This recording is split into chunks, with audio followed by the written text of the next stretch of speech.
Welcome to No Sleep Frequency, the podcast where every story lingers long after the lights go out. We are diving into a source today that is, it's incredibly singular, but it offers this deeply disturbing, almost clinical look at what happens when the mundane rules of society just get twisted. You mean things like paperwork, HOA rules, that kind of thing? Exactly. The polite handshakes, the total blandness of suburban conformity, Right. and it's all weaponized by something entirely non-mundane. Right. And for this deep dive, we're working with a really detailed first-person account. Yeah, it's a slice of autobiography, really, but it's intertwined with objective medical records. Which is what makes it so compelling. We can treat it as a serious, verifiable case study. A case study in psychological pressure, yeah, and some seriously unexplained phenomena. That's right. The source material is remarkably exhaustive. It spans decades. It's incredible. It meticulously documents everything from, a seemingly routine childhood move into this perfectly controlled neighborhood. To a catastrophic, life-defining event. And crucially, the clinical medical findings that came after. It gives us this chilling roadmap of a highly localized, unexplained phenomenon. And it's a perfect example of how conventional medical diagnosis just fails. It can't categorize or cope with the resulting injury. It has no framework for it. So our mission today, for you listening, is not to simply retell this story. We want to methodically extract the repeating patterns of behavior here. We need to understand the specific mechanism of the narrator's fear. It's so intense, so sustained across decades. And then we have to rigorously analyze the devastating clinical outcome of the incident based on what the neurologist actually said. The careful, specific phrasing. Exactly. We're looking at a system of compliance that isn't enforced by, fines or legal threat. No, it's enforced by swift, irreversible, and seemingly supernatural consequences. And that system of terror and compliance, it all starts with the environment itself. The setting is absolutely crucial here. It really is. The narrator describes the neighborhood uniformity with this almost painful clarity. Pale siding, trimmed hedges, dull green mailbox posts. Yes, and that's not just an aesthetic choice. It's a profound psychological conditioning tool. It's designed to minimize critical thought and, maximize obedience. That's so fascinating to me. It's the ultimate aesthetic of perfect, suffocating normalcy. You are immediately placed in a context where any kind of deviation isn't just frowned upon, it feels structurally impossible. Even before you read a single rule. Right. If every house looks identical, the pressure to maintain that uniformity, to be uniform and compliant, must just be immense. And psychologically, this sterile uniformity is leveraged expertly. The human mind often equates perfect visual uniformity with safety. With security, predictability. Exactly. So subconsciously, when a family moves in, they assume the rules within such a pristine environment must be equally sound and protective. So when this entirely bizarre, illogical rule gets introduced into that sterile environment, It gains an unnatural, horrifying weight. It isn't perceived as just some local eccentric warning. It's immediately internalized as a mandatory, non-negotiable contractual covenant. It's part of a world that demands absolute, meticulous conformity in every single dimension. but the onboarding process, even before they read the covenant, it immediately introduces this profound dissonance. You're talking about the HOA president. Yes, the moment of introduction to this whole regime. The narrator remembers the handshake that lingered too long. And the cake. The bland, artificial cake. It was described as sweet, but in the wrong way. That's such a specific and unsettling detail. So why layer this superficial, almost rote politeness over such a sinister underlying reality? What's the function of that? Well, the lingering handshake, the synthetic food, it all suggests a performance. A script. A script, yeah. A superficial layer of neighborliness that's masking something unnatural or maybe even mechanically programmed. So the president is this necessary, polite intermediary? He has to be. He's the bridge between the mundane world of HOAs, which we all understand, and the bizarre underlying rule set of this neighborhood. He represents the system that demands compliance, but he does it while wearing the mask of suburban pleasantness. And it ensures that the first point of contact is disarmingly normal. Even if it is just slightly off. That little bit of off is what plants the first seed of anxiety. It sets the stage for the real horror, which is that the system itself is structurally sound. It has the paperwork, the governing authority, the polished social rituals. But the essential components, the rules themselves, are just fundamentally and irreparably wrong. It weaponizes the familiar. It makes the horror digestible because you're dealing with a person who sounds exactly like the kind of person you'd expect to lead an HOA meeting. Absolutely. If the threat were overtly menacing from the start, some monster at the door. The natural response would be flight or resistance. You'd call the police, you'd leave. But because the threat is delivered through administrative tedium and bland politeness, the natural response is just bewildered compliance. You just sort of go along with it because it's too strange to fight. Exactly. The setting, those identical houses, it lowers your guard for the true, unexplained threat. And it makes that catastrophic rule seem like just another mandatory compliance point. Just another box to tick. Okay, so let's unpack the core piece of evidence here. The HOA welcome packet. This document, its structure is, as we were saying, a masterstroke of psychological misdirection. It starts by standardizing and normalizing the environment. You get all the usual petty, bureaucratic rules. Laws about trash bins, rules about what kind of patio furniture is acceptable, noise restrictions. It grounds the reader in the absolute mundane reality of the community. What's fascinating is the careful sequencing of it. You read 10 rules about lawn care and exterior paint colors. And your mind is already primed to accept the necessity of this kind of petty control. You're already in a compliant mindset. Then, sitting right in the middle of this bureaucratic quicksand is the anomaly. The narrator highlights the exact phrasing in its context. Don't let the midnight salesman in. And there's nothing to draw your attention to it. No bolding, no special font, no warning icon. Nothing. It is just nestled between a rule about acceptable sizes for patio furniture and another about window blinds. We absolutely need to dwell on the profound psychological power of that placement. Oh. If this were a common sense warning, say, about a dangerous gas leak in the area. It would be highlighted. It would be bolded, explained in detail. There'd be a number to call. Of course. But by presenting a prohibition of this gravity, potentially dealing with a non-physical entity arriving at a precise, terrifying hour with the exact same administrative weight as regulating the angle of your blinds. They achieve a terrifying normalization of it. This is bureaucratic terror. That's the only way to describe it. The rule forces the parents, and by extension the narrator, to process this truly terrifying instruction, the midnight salesman, using the same cognitive pathways they use to worry about whether their hedges are trimmed to the correct height. It transitions the instruction from being a challengeable warning into a mandatory, non-negotiable contractual covenant. It makes the absurdity mandatory. The source notes the father's reaction, which is the immediate sign that this rule is real. He pauses. He pauses, his eyebrows tighten as he rereads the lines silently, and you can just feel him wrestling with the sheer cognitive dissonance of it. He knows instinctively this is no joke.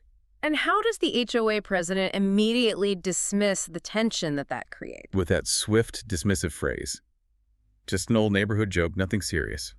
And that response is the systemic cover-up in action, isn't it? It is. The dismissal doesn't resolve the tension at all. It amplifies it. It compounds the threat. Because the father realizes instantly that two things are true at the same time. One, the salesman is real. And two, the authority figure will not discuss the threat openly. Discussion is prohibited. That's the real rule he learns in that moment. Which forces the family into this immediate, silent self-enforcement. The threat is treated as deadly serious internally. You see it in the father's tightening expression. But externally, it has to be treated as a ridiculous, non-existent joke. The system demands that the family becomes their own jailers. Yeah. Enforcing the fear within their own walls, silently. And if we connect this to the bigger picture of localized control, the rule is so effective because it mandates isolation. You can't ask your neighbors about the salesman because the HOA president just told you it's a ridiculous joke. You'd look crazy. And you can't tell outsiders because you risk sounding paranoid or completely delusional. So this enforced isolation prevents any kind of collective action. It maintains the neighborhood's perfect, fearful compliance. Compliance isn't enforced by police or fines. It's enforced by the terror of being the only one who breaks the rule. And the immediate impact on the family confirms the gravity of the father's internalized fear. The source describes the house instantly turning into a prison. Lights off by 11. Curtains shut, whispering. And the collective neighborhood silence that the narrator observes, that confirms this isn't just their family's personal paranoia. Everyone is doing it. Everyone is observing this exact fearful routine. It's a shared, unspoken pact. It's the normalization of paralyzing fear. The parent's behavior shifts immediately and just overrides all normal family life. They don't challenge the covenant. They don't question it. They immediately comply. And they turn the internal architecture of their home into a space that's controlled by this unexplained external force. So the rule doesn't need physical violence, Mm. at least not at first. It's enforced by the profound, instantaneous fear instilled in the community's consciousness. A collective awareness of the consequence. The rule is simple, the consequence is unknown but absolute, and the fear is contagious. And their emotional enforcement on the child, telling the child they must not look or talk to him, it's just rooted in the terror of what's at stake. They're protecting the child from an irreversible permanent consequence. They're doing what any parent would do. Let's transition now to the mechanism of that terror itself, the routine of the midnight salesman. The sheer consistency of his arrival is it's meticulously established in the source, and that underscores the inevitability of the threat. The arrival is precisely at 12. Every night. Using 3 perfectly even knocks, the narrator notes it sounded like someone tapping on a desk. Measured and non-aggressive. That precision is so key to his psychological function. It eliminates any possibility of this being a random event, a human error, or a prank. Right. The exact timing and the measured rhythm of the knocks established the salesman as a force of absolute rigid schedule. He doesn't adhere to human convenience or possibility. He defines the specific moment when their compliance is tested. Every single night, at exactly the same time. And then the delivery, the voice. The voice is described as calm and practiced, chillingly polite. Like customer service workers reading from a script. And always he starts with their full names, Mr. and Mrs. Grayson. The relentless professionalism is so critical here. It strips away all the emotional elements. There's no anger, no impatience, no overt threat in his tone. He's just executing a function, maintaining the pretense of a routine, scheduled business transaction. Which aligns perfectly with the HOA's bureaucratic insistence on just rote adherence to the rules. It reinforces the idea that this visit is necessary, it's contractual, and it's inevitable, just like any other administrative obligation you might have. The product pitch itself seems designed for psychological leverage. It shifts slightly over the weeks to maintain the pressure. It's always framed as a limited opportunity. Or something essential, a solution. It sells the concept of necessity, the fear of missing out, without ever actually defining what the need is. But I want to scrutinize the purpose of the pitch here. Why even bother with words if the family is hiding, if no one is supposed to be listening? That's a great question, because the substance of the product is irrelevant, which we'll confirm later with the absurd purchase. Oh. The pitch is merely noise. It's designed to maintain the narrative of a sales call. The transaction, the interaction itself, that's the actual product, or the trigger. So the shifting language is just to keep the family hyper-focused on what he might be offering or what they might be losing. Exactly. It stops them from questioning the who or the why. It uses the language of consumer necessity and the human fear of lack to mask a fundamental existential threat. And the routine ends with that same chilling precision. Exactly 5 minutes. Stopping mid-sentence. And leaving without footsteps. That sensory detail, the sudden absence of physical sound, is terrifying evidence. It's the final, irrefutable confirmation of the non-physical element. If he walked away, if you could hear his footsteps receding. He would be a human, a person attempting a bizarre, creepy scheme. But since he simply stops and is gone, no sound, no receding presence, he remains an impersonal, systemic, non-physical threat. And this absence validates the parent's defense strategy. He must be treated as a non-entity because trying to interact with him means engaging with something that operates outside of normal physical laws. The psychological toll this takes on the narrator, who is a child, is just immense. The source material notes the building frustration, the child becoming tired of hiding, tired of being quiet. Which eventually leads to a dangerous, desperate curiosity. Curiosity is the natural human drive to solve the unexplained. It's what we do. But the parent's enforcement of the rule reveals the full extent of their trauma. They desperately tell the child, we don't talk to him. You don't look at him. And most significantly, you don't think of him. That last instruction, you don't think of him, that is a critical cognitive defense mechanism. They're attempting to enforce a mental boundary, not just a physical one. They are terrified that merely acknowledging his existence, allowing him to occupy mental space, might count as letting him in. That it might be enough to trigger the irreversible consequence. Which implies the salesman is sensitive to mental intention and acknowledgement. And this leads us directly to the crucial realization about the salesman's power. There's that key line where the narrator finally understands. He knows our names. How does he know our names? And this moves the horror from being a local anomaly to a system of surveillance. He isn't just knocking on doors randomly. No, he's targeting specific identified households and specific individuals who have moved into this community. He knew the Graysons' names before they even arrived. So the covenant is tied to their identity and their existence within this specific space. It's not just a sign on the door. It suggests the contract isn't just about lawn maintenance. It's about the pre-sold presence of the occupants. Wow. Their identity, their family structure, their very presence on that specific property has been designated for this mandatory transaction, So the neighborhood itself acts as a kind of filter. attracting those who are, for whatever reason, scheduled for a visit. It elevates the horror from a random encounter to a predefined, inescapable appointment written into the very terms of the land they purchased. The narrative builds with this terrible inevitability toward the violation. The narrator's impulsive act. Walking to the door and throwing the deadbolt before the mother could intervene, it's a desperate and ultimately catastrophic attempt by a child to interrupt this cycle of terror. To reclaim a sense of agency. And the mechanism is triggered instantly. The door is unlocked and the narrator sees him. We have to examine the description of the salesman in minute detail because it confirms his systemic, non-monstrous function. He's described as too normal, Clean clothes, neatly combed hair. but crucially, empty hands, no bag, no clipboard, nothing to prove he was selling anything at all. The too normal aspect is the final layer of the horror. If he were visually monstrous, some kind of creature, The family's terror would be rational, it would make sense.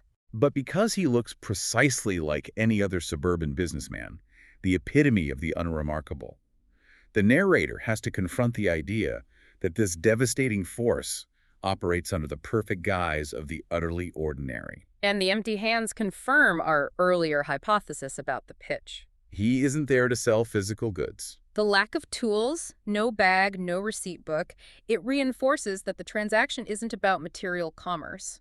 It's purely about compliance, exchange, and the transfer of something non-physical. The item he provides is merely a token of that exchange. But here is the critical pivot in the entire story. The salesman ignores the child. He ignores the one who physically breached the rule, and he immediately locks eyes onto the father instead, who rushes forward to shove the child back into the house. And the salesman's smile widens slightly. He uses the father's name like he'd known it for years. Why the shift in focus? Why not the child? This is what defines the terms of the covenant and the nature of the consequence. The explicit rule was, don't let the midnight salesman in. The child unlocked the physical barrier. But the father, as the head of the household, the authority figure, he rushed forward and intervened. So by engaging the salesman on the threshold, He authorized the transaction to proceed. He took responsibility for the breach. He completed the circuit. So the salesman wasn't targeting the child for the simple act of unlocking the door. He was waiting for the responsible homeowner to present themselves for the inevitable transaction. The slight widening of the smile suggests satisfaction. The salesman received precisely the entity he needed, the authorized homeowner, to complete the contract.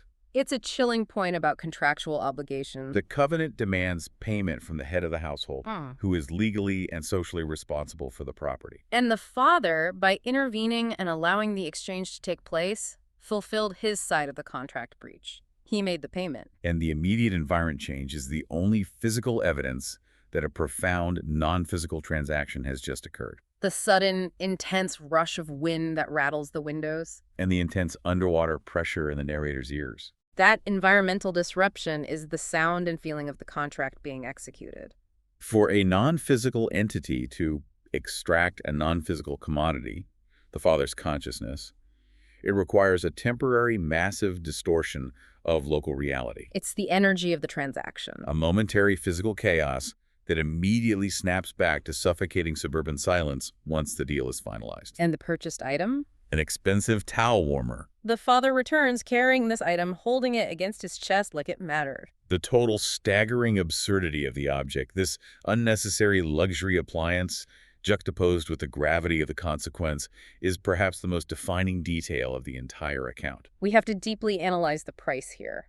The item is absurdly mundane, yet the source stresses it was expensive. The salesman sells something trivial but demands something priceless in return. The father paid with his cognitive life, his meaningful interaction with the environment. The towel warmer is the receipt. It's the undeniable physical proof that a sale took place and the buyer received exactly what he paid for, regardless of the unimaginable price. Holding it against his chest like it mattered suggests the last conscious thought or instruction he received was related to this absurd object. It anchors him to the moment of the transaction. The sale wasn't for the towel warmer itself, but for the completion of the contractual interaction. The towel warmer is just the mandated token of exchange. And it demonstrates the ultimate trivialization of his selfhood. The conscious, complex life of the father was reduced to the equivalent exchange value of an unnecessary appliance. It's a mechanism that is horrifying, not because it's brutal, but because it is utterly meaningless. Following the transaction, the father's collapse is immediate and devastating. He's sitting still, unfocused eyes, not reacting to anything. The mother's panic, shaking him, calling him by name, trying to pull him back with volume, it just highlights the sudden, absolute nature of his cognitive withdrawal. And this is where we transition entirely from narrative horror to clinical case study. We have to treat the hospital findings as cold, hard, critical data. The initial findings are all overwhelmingly negative. No physical damage, no stroke, trauma, tumors. The MRI and CT scans are described as unremarkable.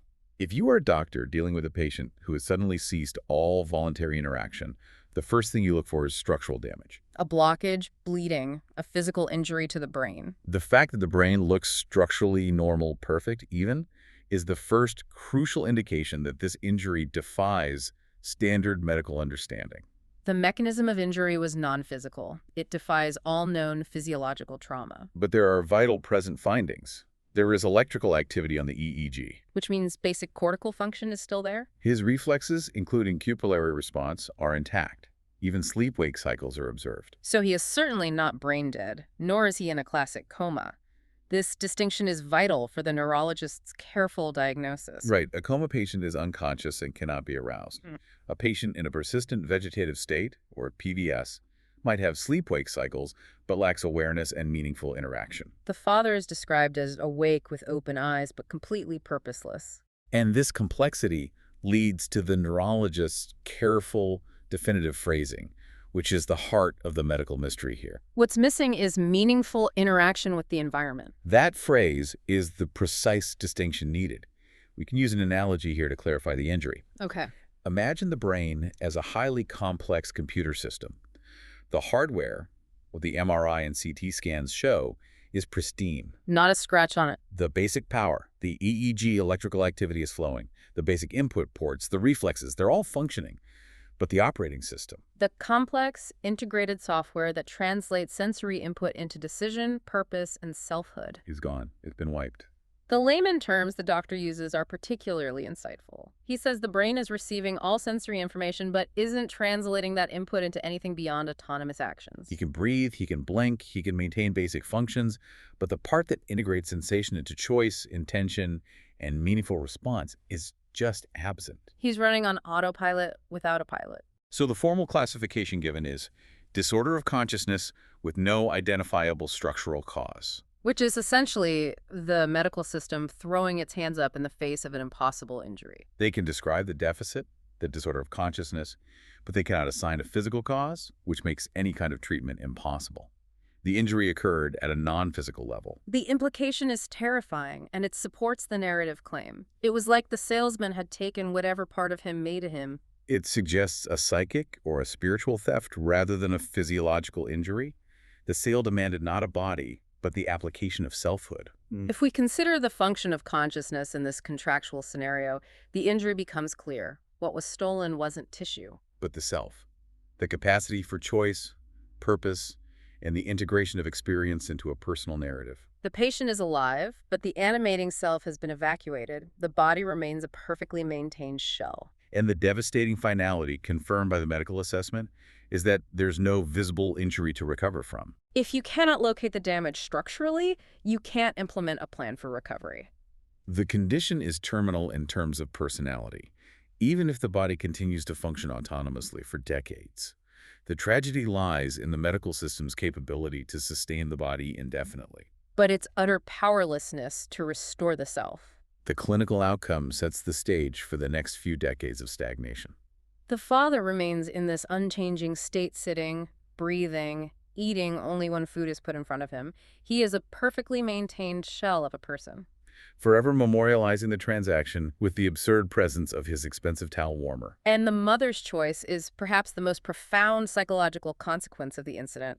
She stayed in that house. Unable or unwilling to move, even though the midnight knocking never came again after the transaction was complete. We have to analyze this decision through the lens of trauma and compliance. I believe her staying is rooted in the trauma of compliance, but it's layered with fear and probably a lot of guilt. She had witnessed the irreversible consequence of breaking just one major rule. So even though the primary threat, the salesman, was gone, the rest of the HOA covenant was still in place. And she must have wondered, could leaving the house, could selling the property, which surely would violate some assumed secondary neighborhood rule, result in a similar individualized consequence for her? Her decision to stay is rooted in the absolute paralyzing fear that challenging the system in any way could result in her own cognitive theft. So the house transforms into a protected, controlled environment, a prison where the price of safety is absolute stillness and compliance with all remaining rules, both known and unknown.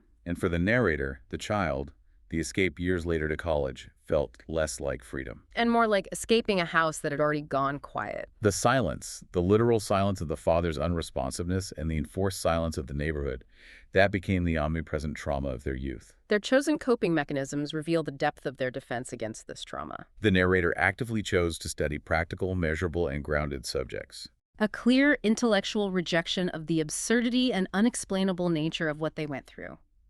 It's an attempt to build a life based entirely on verifiable facts, to inoculate themselves against chaos. And the act of avoidance.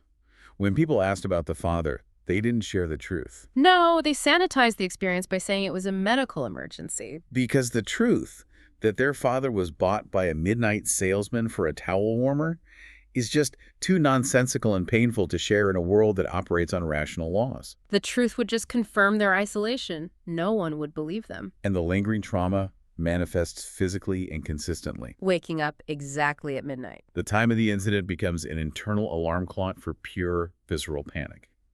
The body remembers the pressure and fear of that precise moment decades later. This feeds into the therapy the narrator sought, where they discuss anxiety and trauma, internalizing some of the blame for unlocking the door. But there is a conscious, deliberate refusal to name the salesman.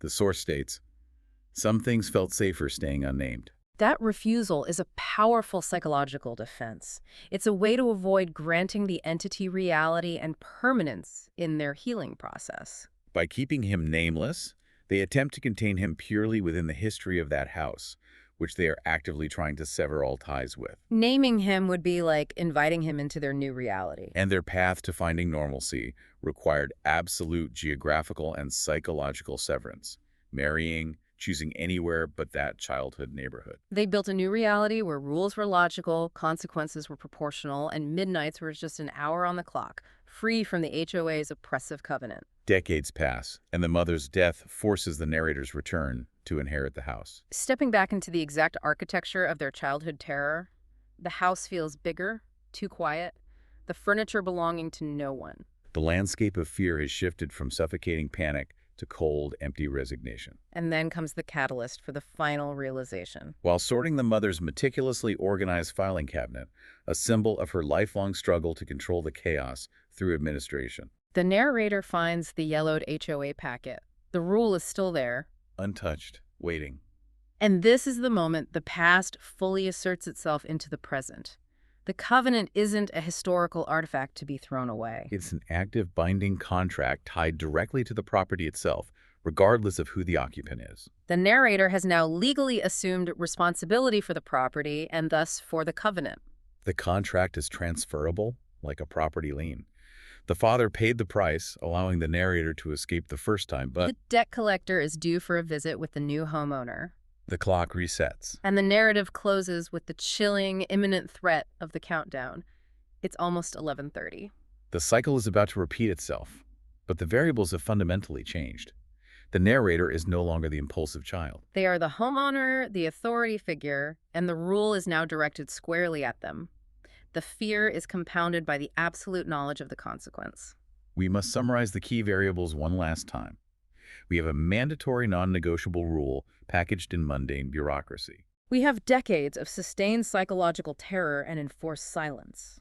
We have the certainty of the midnight schedule, which has been established nightly for weeks on end. And we have the clinical, non-physical proof of an irreversible, catastrophic consequence resulting from the breach. The entire system hinges on absolute, silent obedience.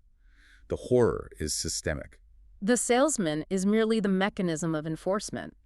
The true cost of that expensive towel warmer was the father's cognitive life, exchanged for an absurd material symbol. A testament to the ultimate triviality of what the salesman sells compared to the psychic debt he collects.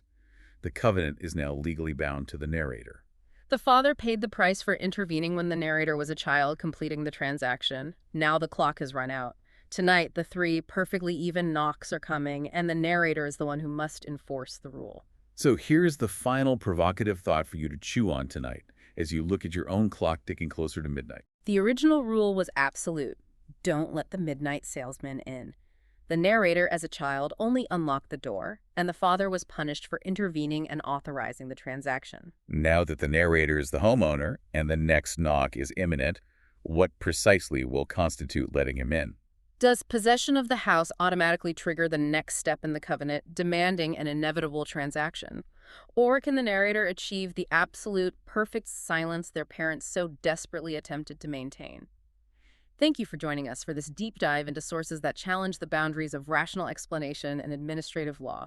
If this story stayed with you, let us know what you think in the comments. Don't forget to like the episode and subscribe to No Sleep Frequency for more stories that refuse to let you sleep.